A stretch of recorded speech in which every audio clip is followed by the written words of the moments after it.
Hello everyone, आप सबका फिर से स्वागत है हमारे चैनल टेस्ट क्विज पे। आज हमारे पास टॉपिक अवेलेबल है एस्ट्रोनॉमिकल टेलीस्कोप। हमने प्रीवियस क्लास में देखा था कि सिंपल टेलीस्कोप क्या होता है, सिंपल टेलीस्कोप किससे डील करता है और सिंपल टेलीस्कोप का वर्किंग और फंक्शनिंग क्या था। हमने ये देखा था कि सिंपल टेलीस्कोप में एक नॉर्मल फॉर्म पे एक मैग्नीफाइंग ग्लास बोला जाता है, जिसके फोकल लेंथ पे डिपेंड करता है कि इमेज कितना हाईली एनलार्ज विजिबल होगा या कितना ही वो वर्चुअल इरेक्ट के फॉर्म पे हमें नेचर ऑफ इमेज के फॉर्म पे वो अवेलेबल होगा। अब एस्ट्रोनॉमिकल टेलीस्कोप में हमने प्रीवियस क्लास में पढ़ा भी था, एक बार ये हमारी सेकंड क्लास बनती है एस्ट्रोनॉमिकल टेलीस्कोप में। प्रीवियस क्लास में हमने रे डायग्राम की इंफॉर्मेशन को देखा था कि रे डायग्राम कैसे फॉर्मेशन किया जाता है एस्ट्रोनॉमिकल टेलीस्कोप का। इस क्लास में हम ये देखेंगे कि इस रे डायग्राम को यूज करके, यानी कि एस्ट्रोनॉमिकल टेलीस्कोप के रे डायग्राम को यूज करके हम ये देखेंगे कि हम पर्टिकुलर इमेज फॉर्मेशन का जो डेरिवेशन है इसका, वो डेरिवेशन हम कैसे फाइंड आउट करते हैं। क्योंकि देखिए, हमें इस क्लास में सबसे इंपॉर्टेंट पॉइंट हमारे पास ये अवेलेबल होता है कि ये जो ऑब्जेक्ट हमारे पास अवेलेबल है, इसी ऑब्जेक्ट के हम इमेज फॉर्मेशन की बात करते हैं। सबसे पहले हमारे पास कितने लेंस होते हैं, हम स्टार्टिंग से इनिशियल से स्टार्ट करते हैं। देखिए, सबसे पहले हमारे पास आ गया है एक ऑब्जेक्ट लेंस। जो पहला लेंस अवेलेबल होता है उसे हम बोलते हैं ऑब्जेक्ट लेंस। कौन सा है? ये हमारा ऑब्जेक्ट लेंस अवेलेबल है। और दूसरा जो लेंस होता है हमारे पास, उसे हम बोलते हैं आई लेंस। आई लेंस भी हम बोल सकते हैं, उसका हम आई पीस भी हम बोल सकते हैं। ये डिनोट होता है एल ई से, ये डिनोट होता है एल ओ से। क्लियर? अब बात क्या करते हैं, देखिए, सबसे पहले जो आपका ऑब्जेक्ट प्लेस्ड है उसका एक रियल और इन्वर्टेड इमेज बनता है। वो जो रियल और इन्वर्टेड इमेज बना है वो आपका ये है। क्लियर? या आपने ऑब्जेक्ट को कंसीडर किया, ऑब्जेक्ट को कंसीडर करने के बाद आपने एक रियल और इन्वर्टेड इमेज बना। उस रियल और इन्वर्टेड इमेज का मेन रोल क्या होता है, यहां आप समझने की कोशिश कीजिए। जो आई पीस है, जहां से आप देखते हैं, जहां से आप देखने की कोशिश करते हैं, आपको जो विजिबिलिटी का जो आपका एक अलाइनमेंट है, वो विजिबिलिटी का अलाइनमेंट कैसा है, वो अपसाइड टू डाउनवर्ड है। मतलब इसके लिए ये जो आपका, जो आपके लिए जो प्रिंसिपल एक्सिस के बिलो जो विजिबल है, उस इंसान के लिए जो टेलीस्कोप से देख रहा है, उस पर्टिकुलर इंडिविजुअल पर्सन के लिए ये अबव द प्रिंसिपल एक्सिस होगा। हमने प्रीवियस क्लास में भी देखा था, क्योंकि ये ऊपर से नीचे दे रहा, अपसाइड डाउन देख रहा है, इसलिए क्या हो जाएगा, इसके लिए ये हो जाएगा उसके लिए अबव द प्रिंसिपल एक्सिस। अगर ये अबव द प्रिंसिपल एक्सिस है तो इसके लिए इमेज क्या हो जाएगा, वर्चुअल और इरेक्ट। हमने ये देखा था प्रीवियस क्लास में कि सिंपल टेलीस्कोप में जो हमारा इमेज फॉर्मेशन होता है, वो सिंपल टेलीस्कोप का इमेज फॉर्मेशन भी हमारा एक वर्चुअल और इरेक्ट इमेज ही था, और इसमें भी हमको क्या मिल रहा है, वर्चुअल और इरेक्ट इमेज। तो सबसे पहले हम बात करते हैं मैग्निफिकेशन की। जो मैग्निफिकेशन हमारे पास आता है, तो मैग्निफिकेशन को हम लिखते हैं सिंपल 10 बीटा बाई 10 अल्फा। हम मैग्निफिकेशन को क्या लिखते हैं, 10 बीटा बाई 10 अल्फा, या नॉर्मल फॉर्म पे हम लिखते हैं magnification equals to beta by alpha. ये इनअप्रोप्रिएट हो जाता है, इसलिए हम 10 को नहीं लिखेंगे तो भी चलेगा, हम लिखेंगे बीटा बाई अल्फा। क्लियर? अगर हम बीटा बाई अल्फा लिख रहे हैं तो आप समझने की कोशिश कीजिए कि बीटा और अल्फा एंगल्स कौन से हैं आपके।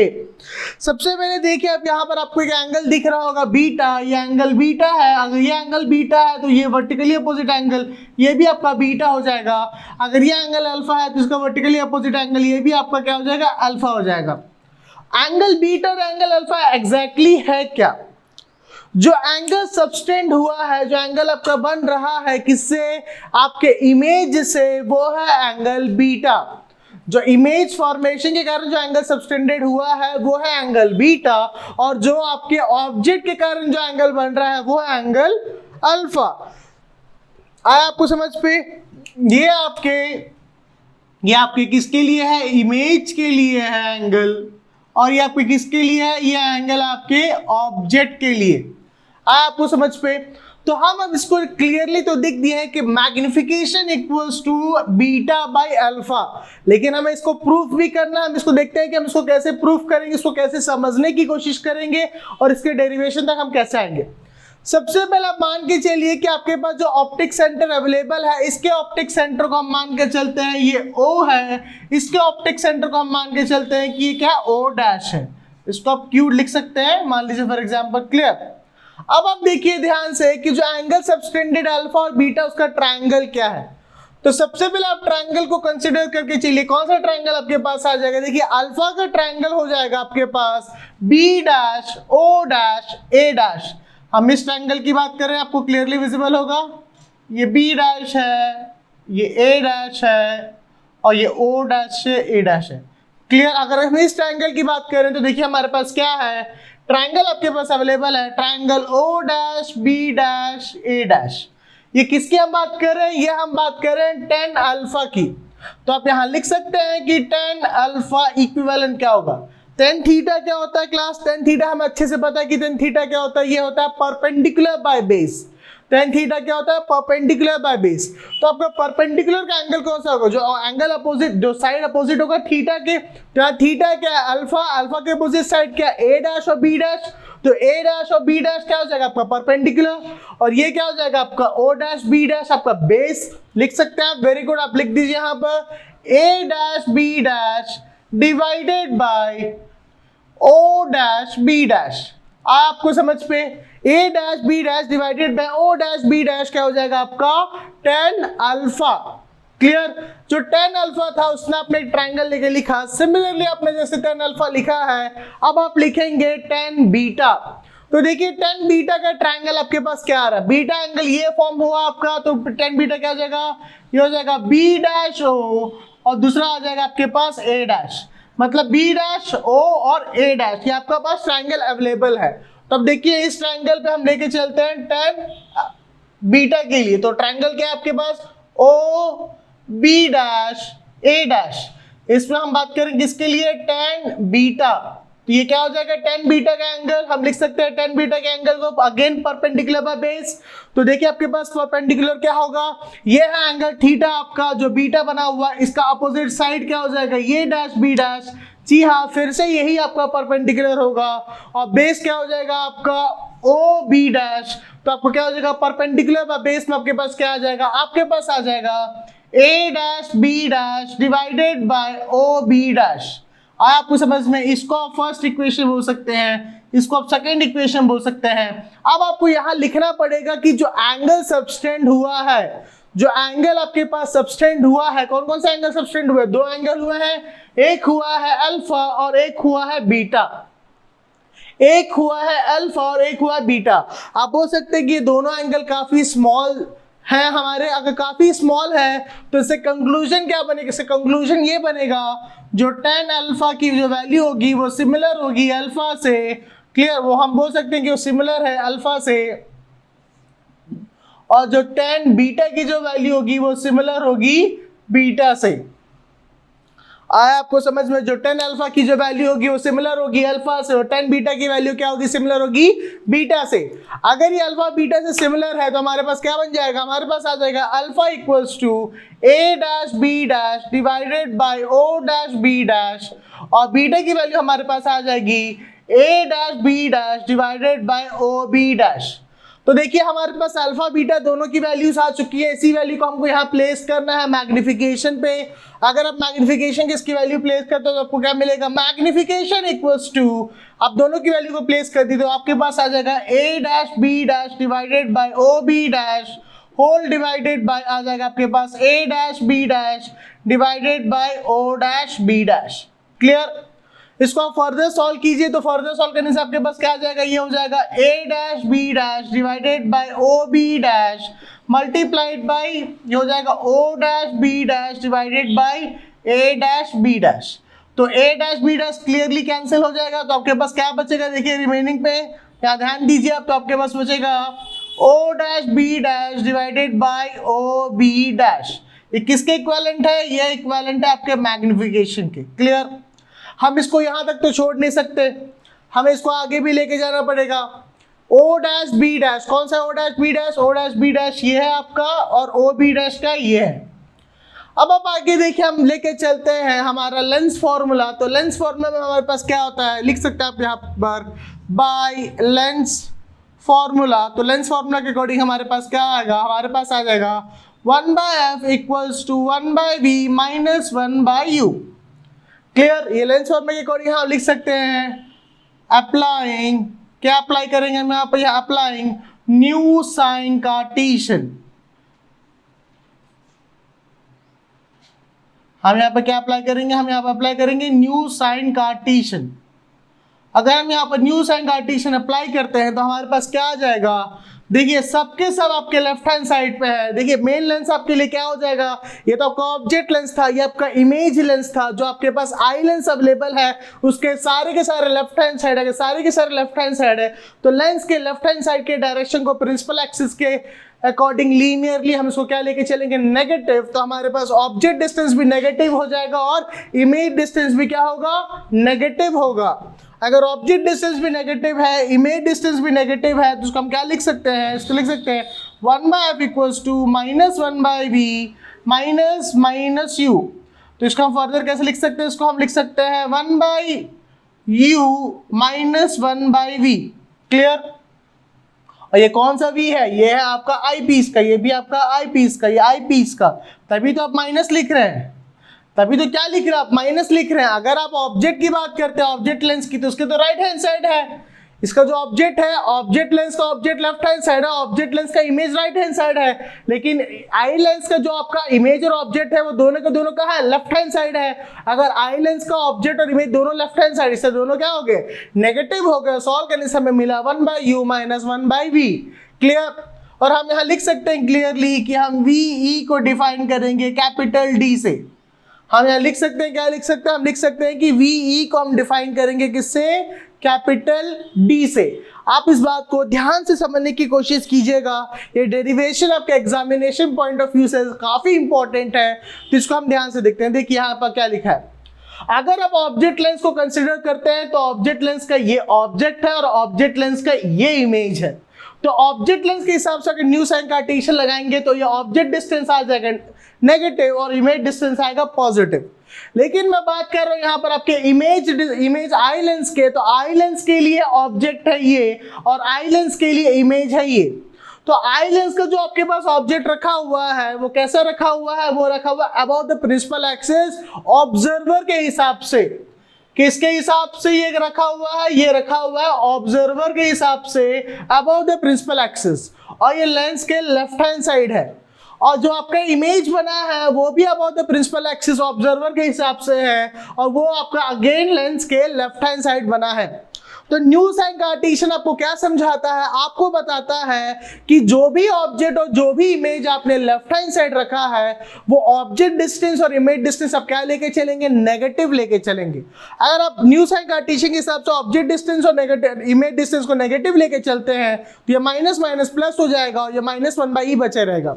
और v को हम डिनोट करेंगे कैपिटल D से। तो हमारे पास इक्वेशन आ जाएगा इसका, ये इक्वेशन बन जाएगा आपका, क्या बनेगा इक्वेशन, देखिए ध्यान से, इक्वेशन बन जाएगा 1/f equals to 1/ue minus 1/d।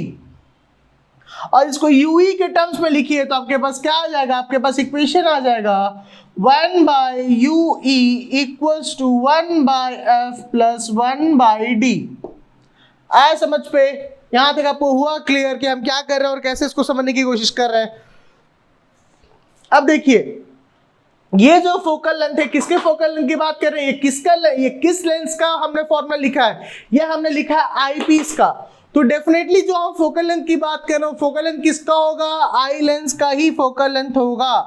अगर हम आई लेंस के इमेज और उसकी बात करें तो किसका फोकल लेंथ होगा, आई लेंस का ही फोकल लेंथ होगा। तो आई लेंस के फोकल लेंथ में तो एग्जैक्टली हमारा इसका इमेज बना है A' और B'। क्लियर। तो अब हम आगे बात करते हैं, जो हमारे पास ऑब्जेक्ट डिस्टेंस हो जाएगा तो वो किससे रिप्लेस हो जाएगा, FE से रिप्लेस हो जाएगा। कौन सा ऑब्जेक्ट डिस्टेंस, हम ऑब्जेक्ट डिस्टेंस की बात कर रहे हैं OB' की। OB' किससे सब्स्टिट्यूट हो जाएगा, OB' हमारा सब्स्टिट्यूट हो जाएगा FE से। आया समझ पे, क्लियर हुआ, क्लियर आपको आई बात समझ पे। अब देखिए अब इसको आगे अगर आप सब्स्टिट्यूट करते हैं तो आपके पास वैल्यूज क्या आएंगे, मैग्निफिकेशन इक्वल्स टू आप लिख सकते हैं। देखिए ध्यान से, आप मैग्निफिकेशन लिखते हैं, यहां तक को आया समझ पे, यहां तक मेरे हिसाब से आपको क्लियर हो गया होगा कि हमने क्या करने की कोशिश की। तो मैग्निफिकेशन में आपने लिखा था, यहाँ पर मैग्निफिकेशन में आपने लिखा था O'(B' divided by OB'। Clear. तो हमने बोला कि OB' हमारे पास क्या है, OB' हमारे पास है focal length of eyepiece. Clear. तो focal length of eyepiece अगर हमारे पास अवेलेबल है तो उसको हमने OB' के फॉर्म पे लिखा है, तो ये हमारे 1/FE के फॉर्म पे ही है, आप देख सकते हैं क्लियरली। तो इसको हम कैसे लिख सकते हैं, इसको आप देखिए 1/FE के फॉर्म पे ही अवेलेबल है, तो ये D को यहाँ ट्रांसफर कर दीजिएगा, ये D यहाँ पर ट्रांसफर हो जाएगा, तो ये क्या हो जाएगा, ये हो जाएगा आपका 1/FE equals to 1/UE minus 1/D। Clear? आप इसी चीज को वहां सब्स्टिट्यूट कीजिए 1/FE के फॉर्म पे यहां पर लिख दीजिए, तो ये हो जाएगा मैग्निफिकेशन इक्वल्स टू, ये क्या हो जाएगा, magnification equals to O dash B dash हो जाएगा आपका FO, और 1/FE की वैल्यू आपके पास अवेलेबल है, ये है 1/UE माइनस 1/D। आया आपको समझ पे? हमने क्या किया, हमने ये बोला कि जैसा आपने कहा कि क्या कहा आपने, हमने बताया कि OB डैश की जो वैल्यू है वो है आपकी FE, और सिमिलरली वैसे O डैश और B डैश की वैल्यू हो जाएगी FO। तो देखिए ऐसा क्यों हो रहा है, रीजन क्या है। OB डैश क्या है, OB डैश आपका है ऑब्जेक्ट, किसके लिए, आई लेंस के लिए। तो OB डैश ऑब्जेक्ट है, वो एग्जैक्टली फोकस पे है, इसलिए हमने उसको क्या लिखा है, FE, focal length of eye lens. और O डैश B डैश क्या है, O डैश B डैश है इसका इमेज, किसका इमेज, इस ऑब्जेक्ट लेंस का इमेज, और एग्जैक्टली उसके फोकल लेंथ पे है, इसलिए हमने उसको लिखा FO, क्योंकि ये ऑब्जेक्ट लेंस का फोकल लेंथ इसलिए FO है, ये आई पीस का फोकल लेंथ इसलिए FE है। तो यहाँ पर देखिए आप आपने लिखा है 1/FE equals to 1/UE minus 1/D। तो 1/FE की वैल्यू आपके पास अवेलेबल है, और ये FO और FE के फॉर्म पे अवेलेबल है। कौन सा FO और FE के फॉर्म पे अवेलेबल है, यहाँ पर जो आपने मैग्निफिकेशन लिखा है इसको आप लिख सकते हैं। देखिए ये क्या O डैश B डैश, क्या O डैश B डैश आपके पास FO है, तो ये हो जाएगा FO/FE। ये पहले से ही 1/FE के फॉर्म पे अवेलेबल है। अगर 1/FE के फॉर्म पे अवेलेबल है तो 1/FE की वैल्यू को सब्स्टिट्यूट कर दीजिए 1/UE माइनस 1/D। क्लियर? अब आप देखिए UE को इसमें से कॉमन निकाल लीजिए। जैसे UE को कॉमन निकालेंगे तो आपके पास क्या अवेलेबल होगा, ये यहाँ मल्टीप्लाई हो जाएगा, ये बाहर आ जाएगा, तो आपके पास इक्वेशन आ जाएगा M इक्वल्स टू FO/UE, और ये ब्रैकेट में आ जाएगा 1 माइनस UE/D। ये आपका मैग्निफिकेशन का फॉर्मूला है, किसके लिए, एस्ट्रोनॉमिकल टेलीस्कोप। आया क्लास आपको समझ में कि हम एस्ट्रोनॉमिकल टेलीस्कोप के डेरिवेशन को कैसे डिफाइन करेंगे और इसको कैसे डिराइव करेंगे। होपफुली ये क्लास आपको क्लियरली समझ में आई होगी कि एस्ट्रोनॉमिकल टेलीस्कोप क्या है और किससे डील करता है, और इसके फॉर्मूलों को हम कैसे इसको हम डिड्यूस करेंगे और कैसे हम इसको डिराइव करेंगे। तो ये क्लास किसके लिए था हमारा, ये क्लास था डेरिवेशन के लिए। ये क्लास हमारा किसके लिए था, ये क्लास हमारा था डेरिवेशन के लिए। किसके डेरिवेशन की बात कर रहे हैं, हम बात कर रहे हैं एस्ट्रोनॉमिकल टेलीस्कोप के डेरिवेशन की बात। प्रीवियस क्लास में हमने देखा था कि एस्ट्रोनॉमिकल टेलीस्कोप एक्चुअल पे क्या था, उसका रे डायग्राम का फॉर्मेशन क्या था और वो कैसे फॉर्म होता है। इस क्लास में हमने देखा कि एस्ट्रोनॉमिकल टेलीस्कोप का डेरिवेशन क्या है। सबसे पहले हमने मैग्निफिकेशन को लिखा, मैग्निफिकेशन की जगह लिखा बीटा/अल्फा। बीटा/अल्फा अपने मैं आपको बताया हूं कि बीटा वो एंगल है जो आपका इमेज के साथ सबस्टेंडेड है, और अल्फा वो एंगल है जो आपके पास ऑब्जेक्ट के साथ सबस्टेंडेड है। हमने दो ट्रायंगल को कंसीडर किया, tan अल्फा और tan बीटा। उसके बाद हमने बोला कि अल्फा और बीटा का जो एंगल है वो काफी स्मॉल है, इसीलिए वो वैल्यू क्या हो जाएगी, सब्स्टिट्यूट हो जाएगी।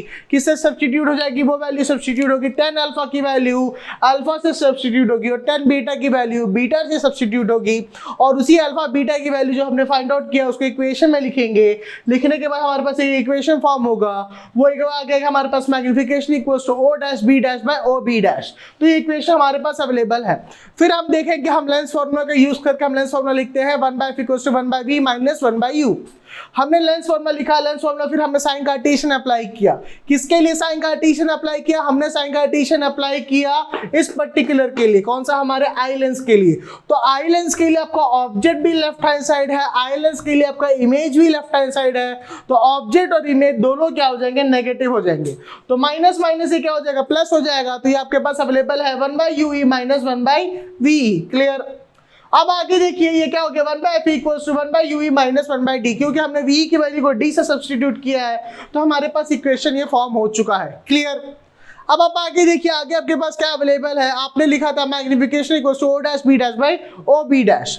आपने उस वैल्यू को सब्स्टिट्यूट किया FO/FE के हिसाब से, तो हमारे पास एक वैल्यू अवेलेबल है। बस हमने UE को कॉमन निकाल लिया यहाँ से, तो 1 माइनस UE/D और FO/FE किसके फॉर्म पे आ गया, मैग्निफिकेशन के फॉर्म पे आ गया। काफी सिंपल सा डेरिवेशन है, कोई इसमें कोई दिक्कत की बात नहीं है, बस इसको आप प्रैक्टिस कीजिए। क्लास के हो सके तो एक बार दो बार आप इसको दोबारा रिवाइंड करके देखिए, कोशिश कीजिए, आपको ये अच्छे से समझ में आ जाएगा कि हमने एस्ट्रोनॉमिकल टेलीस्कोप को डेरिवेशन को कैसे हमने डिराइव किया है। Thank you so much class, हमारी क्लास में जुड़ने के लिए। टेस्ट क्विज में आज हमने देखा कि एस्ट्रोनॉमिकल टेलीस्कोप का डेरिवेशन कैसे होगा। फिर नेक्स्ट क्लास में आपसे मुलाकात होगी एक नए टॉपिक के साथ। तब तक हमारे चैनल में जुड़े रहिए। Test quiz, thank you so much.